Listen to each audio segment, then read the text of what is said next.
Hello, everyone, and welcome to Breakouts on Yahoo Finance. I'm Melody Hom, your host for the evening, and welcome to Subculture here in downtown Manhattan. I am hosting this series. We've been hosting it for a year and a half now, and it's a monthly, engaging, dynamic interview series with today's most inspiring and innovative entrepreneurs. I have the pleasure of introducing our next guest, Sali Christeson, who is the founder and CEO of Argent, which is a power suit boss company that is doing some really amazing things in fashion. Let's welcome Sali to the stage. Hello. Take a seat. This water's for you. Oh, thanks. Hello, how's it going? Hi, good. How are you? It's a summer Wednesday, and you're suited up. Always. Always repping the brand. This, of course, obviously, is an Argent suit. And I think it's a good place to start to think about why Argent was necessary in your mind. It launched in 2016, although you quit your job in 2015 to start iterating and thinking about it. Why did you see this white space here? Yeah, I think I've been thinking about it for about 10 years. It was born from a personal pain point. My background is in business. I worked across different industries in different cities and have always been annoyed by the fact that this customer has seemingly been ignored. And so as I became more senior, time became more of a luxury. Just felt like I was spending way too much mind share on what I was wearing and how to find it. So I think it was always a personal pain point. And then in 2014, I was working at Cisco Systems in tech. And I read a study that showed that women are judged based on appearance, which generally women are like, yeah, that makes sense. It's like, it doesn't make sense. It's just total BS. I think it's no surprise to us, but for the first time, they quantified the impact of what you wear on your bottom line over your lifetime. It ends up being quite significant. And so that was the catalyst, honestly. I just spent years and years being frustrated that no one had actually redefined workwear and what that looked like when the workforce is shifting and we're becoming more casual. I set out to start a company that really spoke to the modern workforce and offered quality and style and color and thought and, smart details. Things like pockets. A lot of ooey. Smart details. Well, can you kind of lay it out for us? So Sure. What is that offering besides some bold pops of color? Yeah, so the number one complaint it feels like from women is the fact that we don't get pockets in clothing. And so for us, we took that to a whole new level. So you get this is what we've really become known for, I would say. It's the interiors of our blazers. So a pocket for your phone, your credit card, your pen, your lip gloss, your tampon. So this is just one example of many. We're a function-led design process. We start with problems. We solve problems through our design process and then offer pieces that really are giving you more than historically we've been given, which is nothing. But yeah, so I have to say, I was a little bit skeptical, as a journalist is supposed to be, being like, okay, it's a suit, it's very interesting. So I thought I would go check out the new store in New York City on my own and see what all the fuss is about. Let's take a look.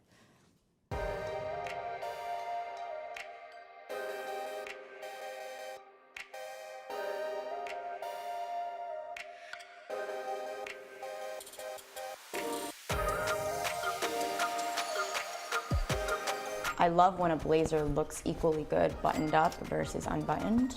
And in this case, there's enough detail right here on the waistline that it looks good with it unbuttoned. Initially, when I saw this on the hanger, I'm not very excited about two-tone, but I like the fact that it adds a little bit of dynamic flair. I feel like this one is just the right amount of classic with a little bit of a twist, with all of the bold blackness happening here. And I really like it. I love the fact that it's so stretchy. It genuinely feels like pajamas. So this is giving me summer picnic vibes. If you wanted to kind of lounge and still feel formal while being a little bit breezy, because it is a lighter material, this makes a lot of sense. It's not really my taste, I have to say, although Hillary Clinton did sport this one. So I'm honored to be in her company. I like the color scheme and I like the pattern. So this is truly a neon power suit that's the perfect combination of fun, but still can be taken seriously. If anything, I'd wear it maybe to a rehearsal dinner or somewhere fun where I can make a statement without being too crazy and upstaging anyone.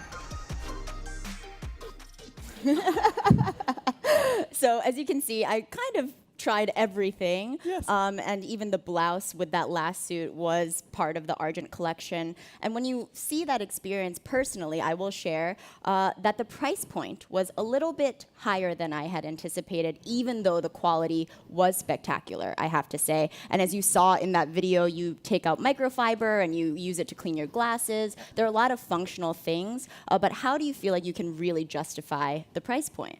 Yeah, for a number of reasons. So we source premium fabrics. So we're sourcing fabrics from France, Italy, Japan, Switzerland. We are manufacturing actually in the garment district, so right in Manhattan.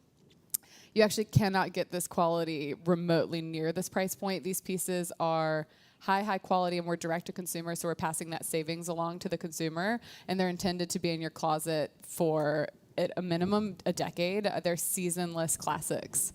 So yeah, it's interesting when you think about the bold colors, and I think even with the gray and black one, it still felt very distinctive. How often do you get inbound, for example, even with the Hillary Clinton suit, how did that relationship start? Was it someone on her team being like, hey, this feels very her, given her obsession with pantsuits, or is it that you are spending marketing dollars in order to make sure that some of these high-profile folks get Argent in their hands? So we actually historically have not done any marketing. It's all been organic, and I think it's just been authentically us, and that we're serving a very underserved market. And so I actually had the chance to meet Secretary Clinton in what year are we in? 2017, 2 years ago. Ended up in a photo line. From day one, she was one of the targets. You know, I've many, and I just thought she's the self-proclaimed pantsuit aficionado. She's such a huge advocate of women and women's rights, and she's post-election, she was using her platform to really advocate women, and so it felt like a really good fit from a brand perspective. And so in the photo line, I got up there and I literally held open my jacket and her jaw dropped. She had a physical reaction, and she was like, oh my gosh, where can I get this? What is this? And so we ended up talking for what felt like forever. It was like 90 seconds, and it just resonated. I think, you know, what we were building and doing. And truly, you cannot find clothes like we're making. Like, they do not exist. And she is someone that is price insensitive, and she's looked everywhere. And I think that it just goes to show that women really have been ignored in the design process for what feels like forever. And so it just feels like what we're offering resonates across different industries. We're dressing women that are high profile, from Hollywood and tech and politics and you name it. And I think that's really because what we're doing resonates on many levels. Yeah, price insensitive was a key phrase that I feel like is relevant in this conversation, because not only Hillary Clinton, but Kamala Harris, Gloria Steinem, Amy Poehler, Allie Webb, the list goes on and on of folks who have sported it, but it doesn't seem necessarily for the masses. When you think about the niche demographic that you are targeting, are you envisioning a lower tier price point in the future, perhaps something that wouldn't necessarily feel as though it's a splurge? So for the demographic that we've identified, I would say that we are offering an accessible price point that we do anticipate to be to capture a pretty wide audience. I think that we'll stay pretty tight there. Compared to the competition, we actually fall in a little bit lower. So there are some brands that are selling, in my opinion, inferior product, inferior design, higher price, significantly higher price point. And so I'm actually pretty proud of the price that we're able to offer, and I do expect that we'll continue to capture the customers the way we are. We do have high profile clients. We also have so many women that are doing, and these are like the ones that get me up in the morning, that are doing amazing things in their careers, or they're just showing up and they're happy, you know, and they're like not necessarily aspiring to the corner office, because not everyone should, but they're wearing something that gives them confidence and are excited and looking forward to the work day and to show up to work on Monday, and it's just fun to be a part of that. So that's that's I think what gives us energy. It's interesting the push and pull between not wanting to put too much attention on dress, because the original inception of this idea, it was, hey, why does it matter so much what people look like, and appearances shouldn't matter so much. But then, even earlier this year, Goldman Sachs loosened its dress policy, and now it's business casual friendly. But there has been a lot of commentary since where it's not actually benefiting women, because women still have to dress formally, whereas men can wear the khakis, but what is the female equivalent? How do you think about that situation where should women be putting in time and energy and money into this power suit or should they just be wearing whatever they want that they wear on the weekends? A balance of both. So I think, as with many things, the more awareness you can have to the double standards that exist for women, the better. And so you can shrug your shoulders and say, like, I'm going to ignore the fact that what I wear affects my career trajectory, because that's crap. But the problem is, like, it's proven that it's going to affect you and your income and your career path. And so I think that you have to go in eyes wide open in every regard as much as possible. And, with that information, our stance is, okay, if it is going to be so significant, if this is going to be so important, why don't we make this category fun, because no one has? And why don't we arm women with whatever tools that we can give them to help them to just remove this from their thinking and allow them to show up to a big presentation and not wonder if what they're wearing is appropriate, and not feel stodgy and uncomfortable. We derive confidence from what we wear. We all know that experience of stepping into a fitting room and putting something on that we feel awesome in, like that you in that hot pink suit. You just carry yourself differently. You hold your shoulders back. In my opinion, it's absolutely worth the investment, because it can be a 1 year, you go out and you spend a few $1,000s, and these pieces, you mix and match them and you make it work for you. And it's proven to be worth the investment. The difference of what you wear on your bottom line it's a 20 to 40% difference over your lifetime. I think I said that earlier, but I just want to reinforce how significant that is. And this is a really small investment towards that. And then the other piece you asked about, and this, it's about this new dress code that's popped up, and I was living this in Silicon Valley when I was working at Cisco. We're moving towards this more casual workforce, and you see the Mark Zuckerbergs of the world or the Steve Jobs of the world, wearing denim and having this uniform. And so I saw a lot of women start to emulate that, and it was a huge point of frustration for me because it wasn't them at their most confident. We all should wear whatever we want to wear, period. But you should wear something that you feel great in, and you shouldn't just try and match what someone else is wearing, in my opinion. That's my perspective. But Elizabeth Holmes did. We see how that worked out. Did it work for her? No, it did not. She's a bit of a fringe case. But I think my approach towards dressing is understand the dress code and of the industry and the environment that you're in. If you wore a full suit to Facebook every day, for example, that's a cultural misfit. If you wore a suit to an interview, you wouldn't get hired there. So I think having some baseline of understanding of that workplace, and then couple that with your own personal style. Do you want to wear color? Do you not want to wear color? But actually taking the time, it honestly can be a day over the course of 6 months to a year, and thinking about what your approach is towards dress and style. So that's sort of the way I would address that. Speaking about the ins and outs of our daily trials and tribulations of figuring out what to wear, Rent the Runway, especially with the unlimited offering, has really unveiled this beast where you can have something new every single day, and you don't need to repeat an outfit twice.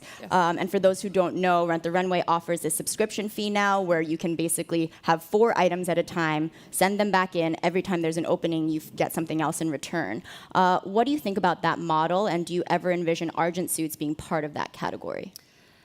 I think that Rent the Runway is addressing a really underserved market. I think Argent is doing something very similar. I think they're right now, I think we're going after different problems.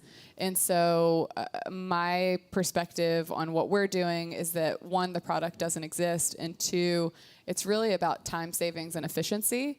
And so being able to offer consistency from a sizing perspective, from an experience perspective, and also just the versatility of the product is intended. I mean, I wear, no joke, the same piece I'll wear 3 times a week, and I'll just wear it different ways. This Argent suit? Everything, truly. Like, I'll do this with a denim jacket, or this with jeans, this with a t-shirt. I've become pretty unapologetic about that. I think that we're trending towards style rewears and really getting the most out of our product. And time is what I'm solving for in a big way. And so for us, we're not exploring the rental model yet. I would, never say never, but at this point, those are sort of the things that we're solving for with what we feel is a unique product. What about subscription at large? So Katrina Lake, who is the CEO of Stitch Fix, is an angel investor in Argent. And when you think about those subscription boxes every month, have you been talking to her and any of the executives there about whether you'd want to include Argent suits as part of the package? Yeah, so we've been approached by various wholesale channels, because that's how I would perceive a Stitch Fix. At this point, we have been solely direct-to-consumer. The benefit is that we're able to offer the price point that we are and the experience that we are. We are thinking about what the future for Argent looks like. Right now, it's pretty tightly controlled internally. We like that growth trajectory. We like having that control. Katrina is an incredible resource, an incredible human being, and has been a wonderful mentor. It's a great relationship to have, and it's definitely a channel at some point we could explore opening up. But right now, we're really hyper-focused on store openings. We're doing a web revamp, really just ensuring everything is so tight coming out of Argent, because the more complexity you introduce into your business, just the harder it becomes to manage. And so we want to be mindful of that. And tell us about the way you've thought about store opening. So that was the New York City location. There's some interesting features, which seems to be pretty endemic to the Argent brand, where there's lots of nooks and crannies where things are hidden. So even in the basement, there's a place for private clients, like a politician, to come and try things on, as well as a co-working space. How did you think about New York City as your first permanent location while you have pop-ups in San Francisco and DC? Oh man, I'm so excited about our stores. And it opened this week. Yeah, so inherent in our model are physical locations. And so from day one, we have been experimenting with what the physical manifestation of Argent looks like. And that has served a number of purposes, but one is understanding the customer and the customer experience, and also improving our offering and just understanding how we can add maximum value. And so we've popped up around San Francisco, around DC. We just raised a round of seed funding in December. And with that, we have a really clear viewpoint on the markets that we want to get into. So we opened a pop-up in San Francisco and our first store in New York. We were intentionally slow about getting into New York because we wanted it to be as perfect as possible. And the things I would say that we've learned from the last couple of years are how we really want to bring the brand to life. And so I think historically what's been most representative of what we're building are the events that we've hosted. And again, that's all been through the lens of trying to learn, trying to add value and build our community. But we have hosted events where we bring together men and women. We are offering, you're shopping, you have drinks, you have food. It's super dynamic, super energetic, but we also always offer a skill building activity. And so the most recent one that we had was in San Francisco. Mayor London Breed hosted. We had 3 executives set up, and we set up one-on-one speed negotiating. And so we're trying to give women tools. And so when we think about our spaces, we're noticing that women need to hop on call sometimes when they're in the fitting room and they didn't expect that, or they're interviewing for a job and they don't want to take the call at their at work, or they're on the road and they're traveling. And so we're building co-working elements into our stores, so you can do that outside of the fitting room, because we've had women sit in there for hours at a time, and we're offering whatever amenities it is that you need. That said, we're also trying to offer you an escape if that's what you're really coming to us for. So That's how we're thinking about stores. We'll continue to expand our store footprint because it really is so important to the brand. Yeah, I think it's interesting even thinking about the Wing. I've interviewed Audrey Gelman in the past, Luminary, which is a New York City-based one. A lot of these places are not only meant for co-working, but more so for the event side of things. Yep. Do you feel like you witnessed those happening around you and therefore it was almost like, oh, of course we have to be in the game? Or what was that process like? I don't know that my vision for the stores has really deviated much since 2015 when we were concepting Argent. I think that it's gotten tighter with a close understanding of the consumer and how the consumer is interacting with what we're offering. I think that there are a number of places that are popping up that are doing things that add incredible value to women in their careers. And I think there's such a need for that. Like there can't be enough places that do things like that because they've been disadvantaged in a number of ways. For us, our lens is the working woman, period. And I think that's a really tight lens. And I think having a physical product is a really awesome reminder of the fact that there's a community behind you when you go out into the world and go into your workplace and you're potentially surrounded by men. Yeah, to that point, when you think about venture capital appetite, you raised $6.1 million in your seed round. I think you may have another round coming in the near future. When you think about how they seem to be ravenous now, or there seems to be growing appetite. Over $2 billion was invested in US-based retail companies, whether that's fashion or beauty, in 2018. Yep. Given that backdrop, how do you feel like investors are processing these new brands and whether they can really take on these dying retailers in many ways that are shuttering their stores, whether it's the Dress Barns of the world, and how do you see yourself fitting into the overall retail picture? Yeah. Oh, wow. There's a lot baked in there. So from a venture perspective, I don't think the needle shifted much in terms of how much funding goes towards female founders. It's a 2.3% or whatever. So that's been historically a point of major frustration for me as well as women within our community. So through that lens, it's been... in some ways, it's helped us be scrappier and just drive more authenticity into the company that we're building. But it's required us to work really hard and be really creative with angel investment. And we had to be incredibly prepared with our data when we approached VCs. We feel like there certainly is more of an appetite for retail investment. But I also think it's a bit of a watch out for entrepreneurs because VCs have commitments to LPs, so individuals that are investing in that the VC then becomes responsible for their money. You're making commitments to those partners, and oftentimes that trajectory is 5 years, so 5-year return on your money. Retail trajectory is 7 years, and so I think as an entrepreneur, you have to go in and be really, really mindful of that because the worst thing that you could do is commit to accelerated growth in a way that compromises your business.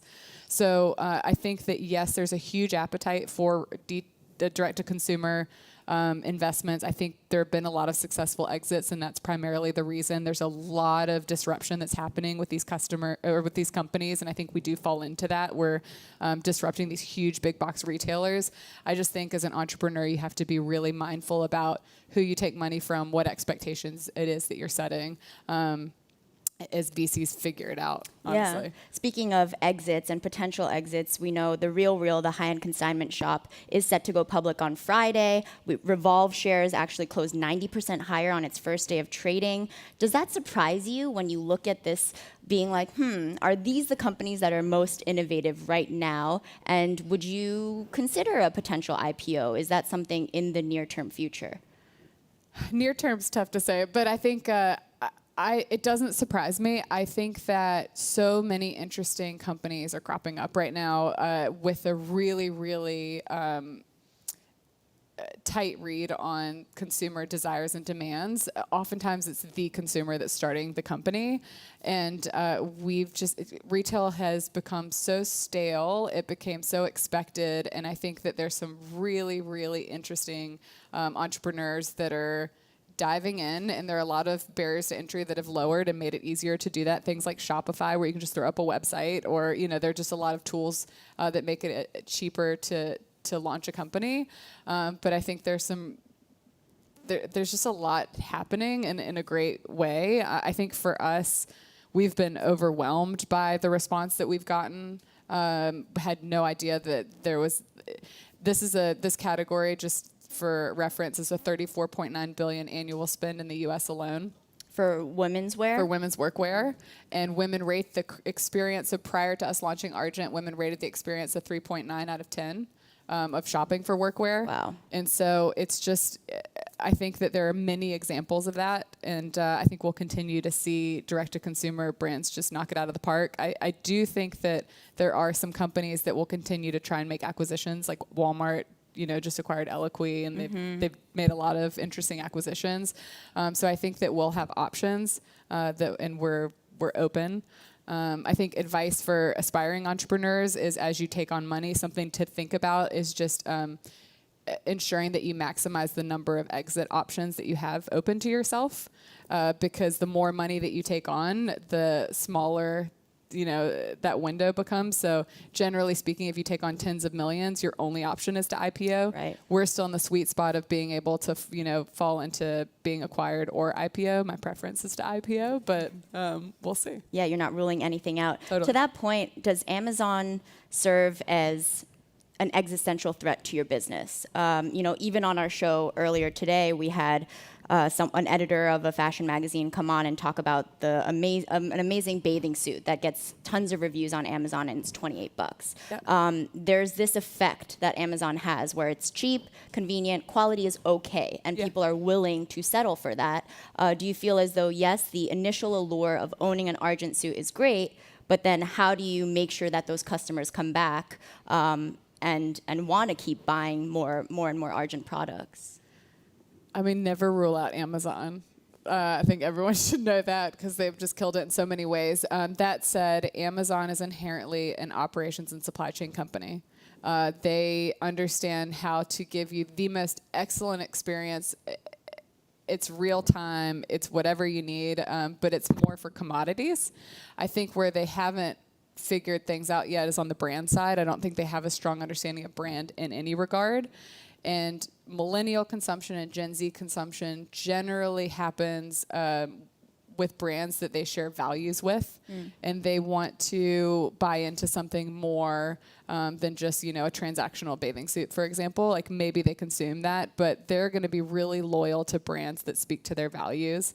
And for us, like we really have a vision of helping women in whatever way we can show up and be their best self. And I think that there's such a need for that. I think there's such an appetite for that. And it starts with our product. And it feels like it's striking a chord where it's not just one purchase. Our repurchase rates, it's very high, which has been, again, surprising, but pleasantly surprising. Like not surprising in some ways, but just exciting to see. Would you ever sell your suits on Amazon? We've talked about that. I don't have an answer for that. So maybe. Yeah. Right now, I'd say no, but I don't know how they will evolve, and I don't know how we will evolve. So I honestly am open to whatever. I think it's important as an entrepreneur to be pretty fluid with your path. And not to give a hot take and then have to rescind it and then get crap for rescinding it. Yes. I also want to make note for everyone in the audience, if you have a question, to start thinking about it, fleshing it out, because we do have time for Q&A, which we'll get to in a couple minutes. So everyone can start lining up in the back. With your corporate career and then with your foray into entrepreneurship, do you have any kind of regrets about leaving that life behind? Because it is hard and it is scrappy. I don't know if I'm supposed to share this, but you were pumping and you were filling up your milk bottles in the green room before we came on stage. That is a real part of your life where you're on red eyes and you're doing this whole thing. Is there ROI right now?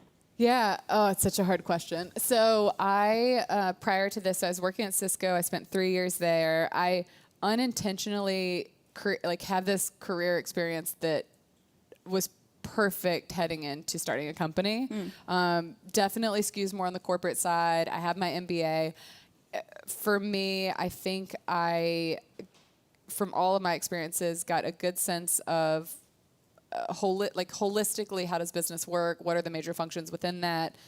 networking? How do I connect the dots with people? How do I scale beyond myself and build a team and make that team achieve a vision that I have?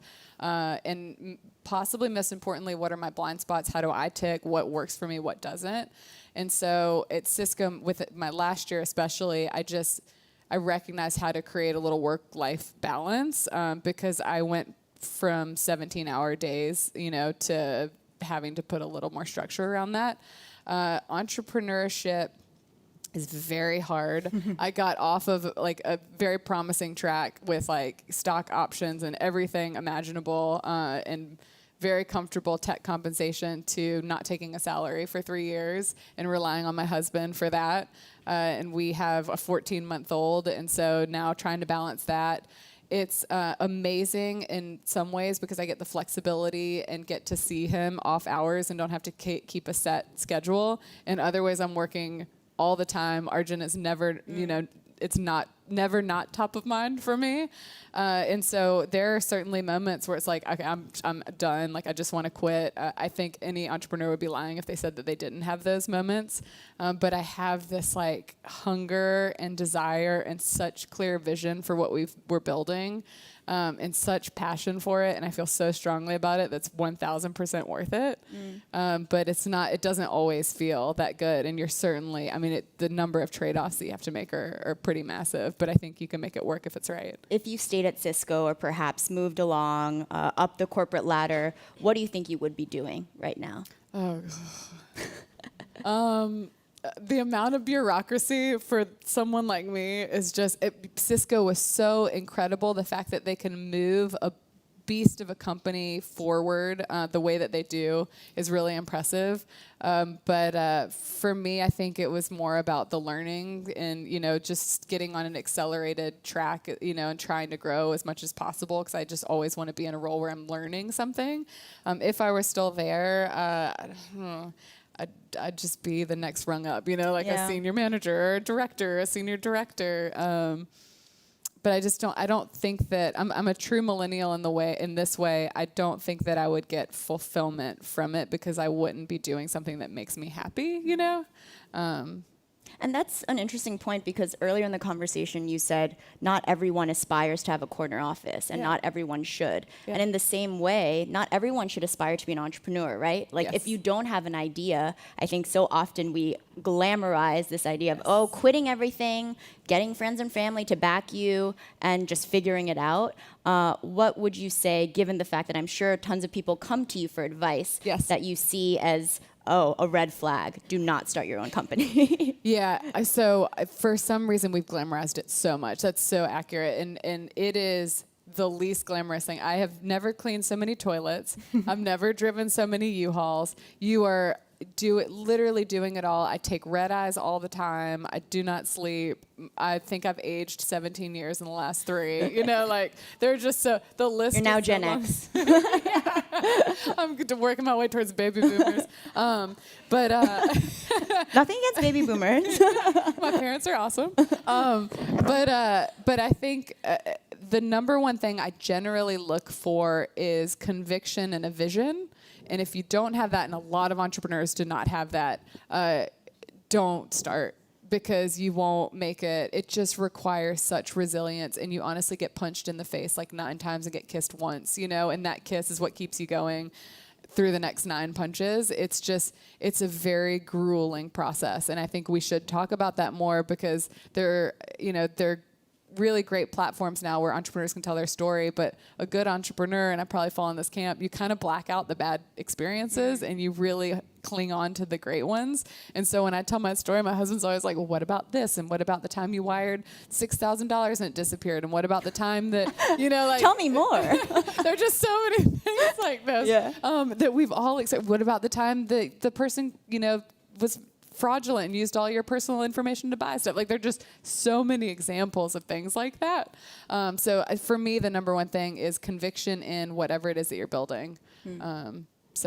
Amazing. So do we have any questions from the audience? Oh, yes, we see someone getting to the mic. And to that point, you had a co-founder who built the company with you over the last couple of years, and she had a design background, worked at Tory Burch, Tommy Hilfiger, and J. Crew. why did you decide to part ways, if you don't mind me asking? And it seems like she's onto another business of her own. Yeah, so I think for me, talking about starting a company, I recognize that I have gaps. So my strength is on the business side. That's my background.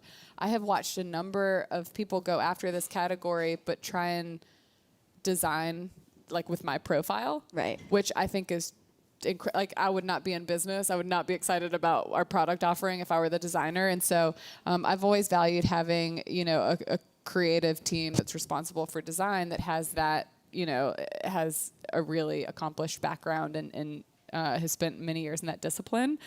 So I ended up hiring a woman who served as a co-founder and got us to, I mean, incredibly talented, responsible for so much of the product, so much of the color and the boldness and just the visual articulation in the product of what I was trying to accomplish.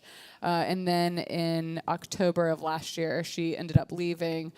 She had another idea she wanted to pursue, and we're at a massive inflection point. And so it was time. It was just time. So yeah, I'm excited to see what she does next. And we will open it up to questions from the audience. You can go ahead. I was wondering about your customer base. I can completely see Hillary Clinton and all the other women politicians wearing the suit, and I can kind of imagine maybe like within the tech industry, like yourself, you worked at Cisco, so I can imagine that type of customer profile. Could you talk a little bit more about who your customer is, like because your price point is higher than most other like women's wear, and then also like the design, the colors, everything. It's unique. So I was wondering, and also, is there a difference in the customer demographics for the East Coast, like the New York City women, versus the West Coast? Such a great, love the last part of that question especially. So our target is a woman that's in the I would say like our core customer. It's a woman who's in the prime of her career. And so she is somewhat influential in the workplace. So the younger demographic that's just entering the workforce is looking up to this person, possibly being mentored by this person. This person also has an executive audience because they're doing readouts. You know, they're responsible for reporting on big initiatives, et cetera. And so this woman is ambitious, generally speaking, potentially in a managerial role for the first time. Time is a luxury. She's actually price insensitive, double income sometimes, no kids. In terms of industry, I think it's been pretty exciting to see that our pieces speak to women across a number of industries. So we've got the more casual profile, so like your tech and your creative woman who's wearing maybe your brightly colored suits or wearing some pieces and mixing and matching with denim. And then we also have our lawyers and consultants on the other end of the spectrum that are having to get fully suited every day. And we have elevated basics is what we would call them. So, just subtle details that make a navy suit really special or a gray suit really special, a classic black suit that just fits you better than anything you've ever experienced. And then we have seen that each city that we go into has a bit of a different approach to how they dress for work. And so we merchandise according to that. New York is probably our most stylish market. All are awesome in their own ways, but they're all different for sure. And I think that's been fun to learn about. So I was wondering, in New York City, is there a do you have a sense of which industries or like where your customer demographics are in? Like, is it very broad or is it like Finance, specific? tech, fashion? Finance, tech, politics, fashion. Just a lot of women in fashion, actually. Again, I think because the product it's stylish, and so you've got women in fashion wearing it. It's colorful. You've got creatives wearing it. It's we've got your lawyers who want to make a statement wear a red suit. We also have your lawyers who want to wear just a basic blacks and navies. Right. So we've designed with a customer base in mind, like with a pretty broad customer base in some regards, but it's tight at the same time. So it's versatility. And in terms of, thank you for the question. Yeah. In terms of the market that you're looking at, I'm guessing that there are some men who are like, oh, I need this suit. I want this color. I mean, I have friends who wear rompims, like the equivalent of the romper. And when you think about that audience that is being very much underserved, do you ever envision launching a men's line? Men want this so bad. It's so funny all the time. It's like, and they just interact with Argent in really fascinating ways to me. No, I think for us, this is like one of those things I really would say no to. We are here because women have been underserved, period. And I want that to remain at our core as we move, through future seasons. There are other areas within this demographic that I think we could go into in terms of product expansion, et cetera. But I want to stay hyper focused on the working woman, period, because she needs it and she deserves it. Great.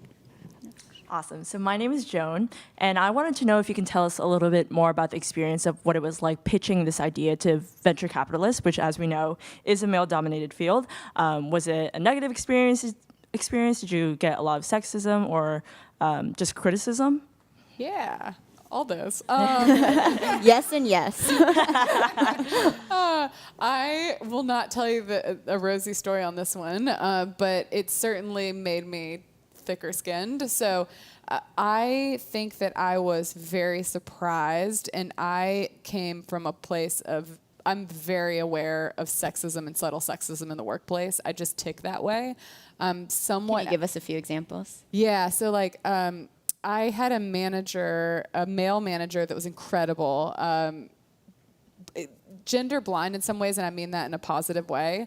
But I was the only female. I was the most senior female on a team. This was in cloud. This is my last year at Cisco. And he kept asking me to take meeting minutes, and he kept asking me to like plan events and stuff like that, which happens to women all the time. The other thing is that women don't say no. And so during our one-on-one, I was like, just so you know, this is what you're doing. Also, I'm actively working on saying no. And so I just made it a point to really communicate things that I was seeing. And it worked, like it was almost like reverse mentoring or something, or whatever you want to call it. But it like really helped him change his behavior. And I think we need to be able to have the conversation at that level because in some ways right now it is a bit... it's a bit fraught with landmines for men, I think, to be able to participate in the women's conversation. I think that that's a problem. Another example, and this is on the product side, I remember I was working on a joint venture with a state-owned enterprise that we did in China. One of the male managers, one of really senior individual was in town from China. We had a lunch meeting we had a meeting and then went to lunch. And I had to go back to my desk as well as my female colleagues, 2 others.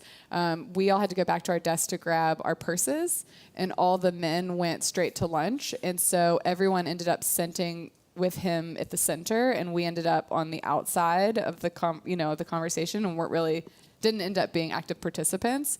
And so, that's where these pockets come in. It's like, I don't want you to have to go back to your desk. And there are just so many millions of examples like that that I think we really have to, for us as a company, be mindful of and thoughtful of, and then also try and just educate and empower our customer base as much as possible.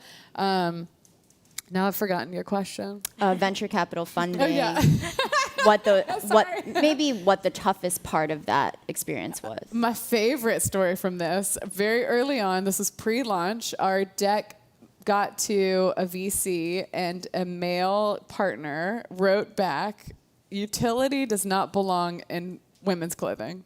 Wow. Period.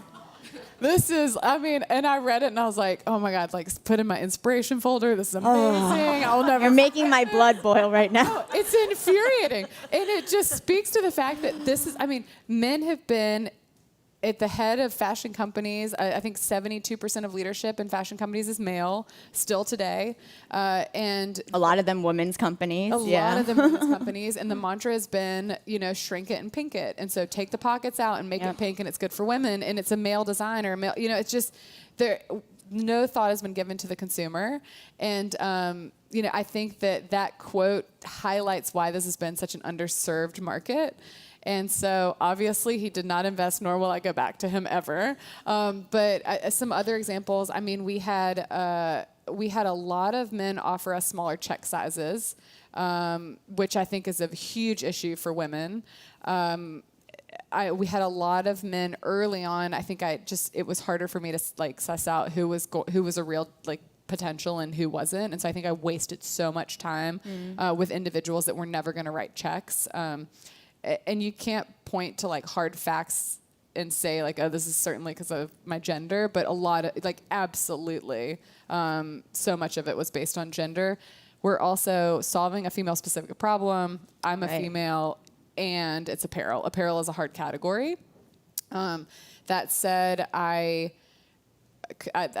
did have a compatriot brand that was started by male engineers, and they raised money, $1.5 million to get them off the ground in a week, and Kleiner Perkins led that round. It took me a year and a half to raise that same amount of capital from a variety of angel investors. Which company is this? I don't want to disclose. Google it. Yeah, it's pretty easy to figure out. Very successful. Yes. They're going after the Gap, maybe, the new Gap, based in San Francisco. I think that, sorry, the last piece I'll say, I know this is a long answer, but the last piece I'll say to this is that I have gotten really good at telling our story with data and then also using qualitative information in a way that supports the emotional and visual side of our brand. So I think for women, I say I'm solving workwear. No one's ever done it. They're like, yes. And for men, you're like, solving workwear and it's different. Look at this picture. And they're like, and then I'm like, okay, I get that you don't get that it's different because you can't tell from this picture, but look, like Hillary Clinton's wearing it, Kamala's wearing it, Aquafina's wearing it, Amy Poehler's wearing it, like really powerful, amazing women are wearing it across different industries. But since that also, like maybe that's not entirely compelling, let me dig in on the data and let me show you like customer acquisition costs and my lifetime value and average order value is insane. I can make money back on a customer in one purchase, so like they're just, I've gotten really good at telling the story through data, and it's unfair that I have to do some of the things that I do, but now we have really awesome partners in our corner, and Founders Fund led our last round and they're perfect for us. So yeah, it's hard, but... Mic drop moment. Yeah. That is all the time we have for today, unfortunately, but let's give it up to Sally. Woo! Thanks so much, Sally. I know we had another question.